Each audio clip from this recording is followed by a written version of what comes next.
Happy New Year, everyone. I'm David Marinak, and I think it's critical that I kind of continue my messages or continuing the messages on the importance of being a packaging reseller.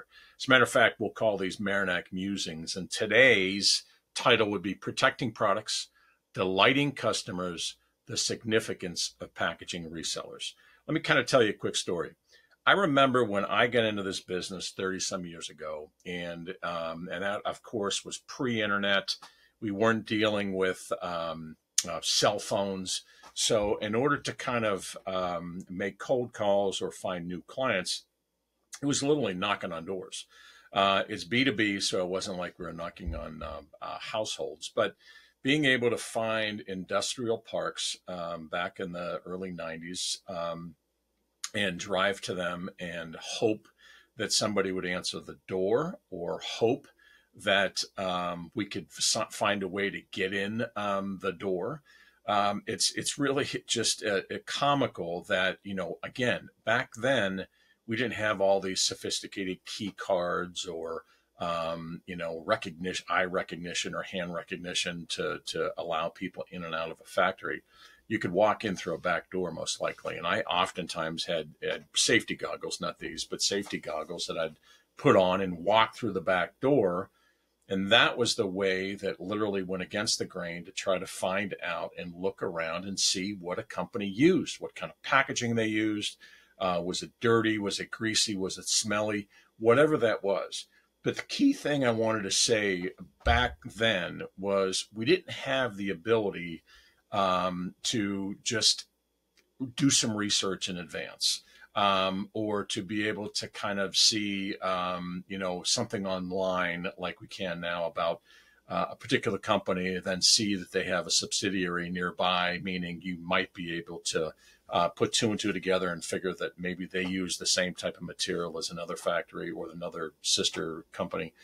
What I'm telling you is also way back when was we had this kind of have and have nots. You had buyers, true, authentic buyers. That was their job. And then you had obviously the sellers, or guys like me, the resellers that would go in there. But we didn't have this sort of clerk mentality. Maybe you had an assistant, but the buyers of these companies were the ones that made all the decisions. They were the ones that sourced whatever they needed. They were the ones that negotiated what they needed. They were the ones that inspected factories of what they needed. They were the ones that kind of designed and brought things together, evaluated suppliers for good and bad, and they really held all the cards. But that all changed probably late 90s and into the 2000s because those guys were making big money. All these big companies, the Hoover Company, Moen Fawcett, International Truck, they looked at their buyers and said, wait a minute, these guys are making 85, 90, 100 grand a year plus bonus. What if we just whacked them all and just sort of pushed this to some clerk and just reordered what we needed and literally depended on the supplier to do the design, the supplier to do the heavy lifting, the supplier to do the sourcing for them. Now that makes sense at a time when they had lots of suppliers and they had plenty of people knocking on the door. I remember distinctly Invacare did the same thing. They got rid of their packaging designers. They got rid of their educated buyers. Invacare was in the wheelchair business and healthcare business. And what they did was they pushed this to guys like me. Now, being gullible and young and wanting to work with Invacare, I did some of this stuff until I went like, wait a minute, I'm not getting, if I got an order, that's one thing. But a lot of times they would look for somebody gullible like me to go in there and do all this free advice.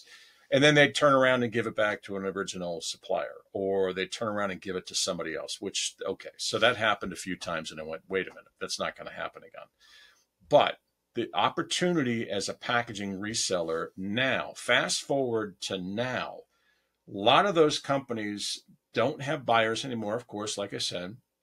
A lot of those packaging engineers are gone.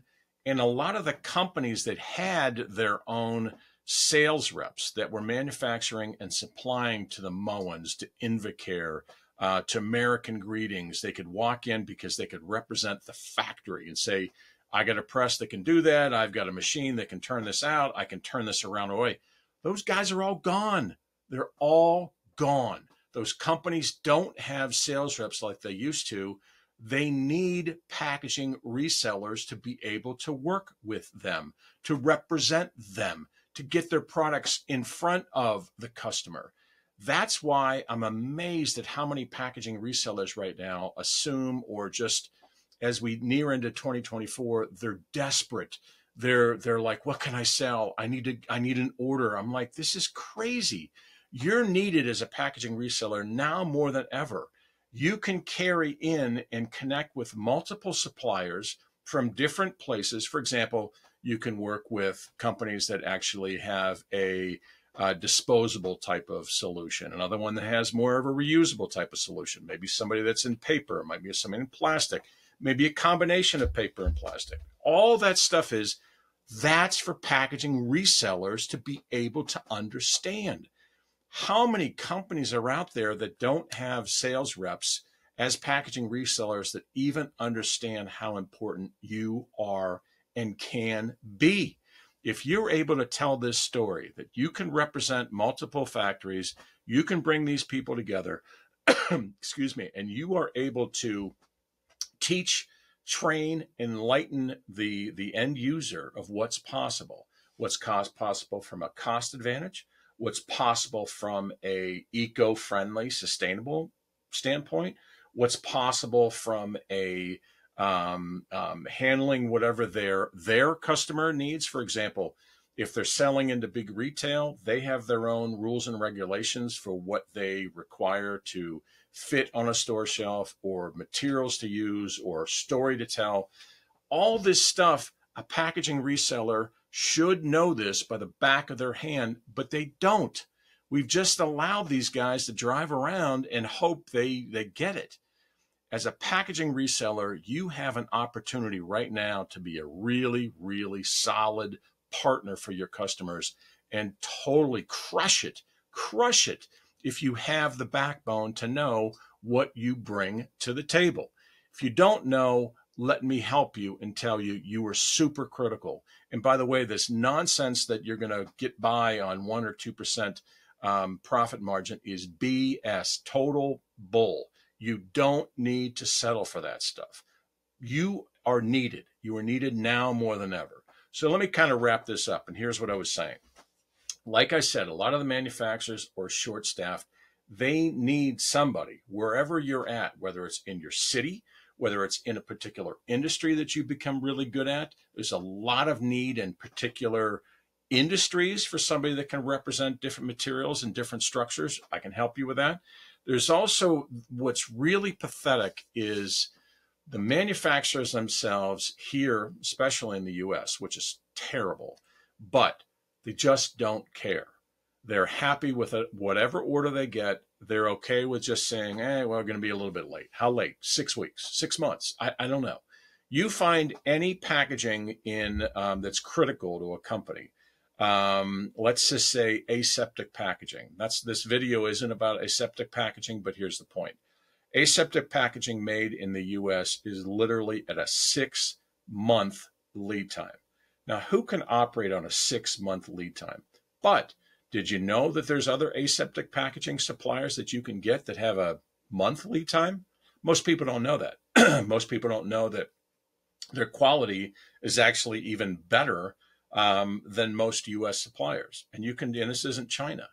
What I'm getting at is when you understand the industry, when you understand the problems in your industry, you can then start with solving those problems for your customers versus just being a seller that's selling on price.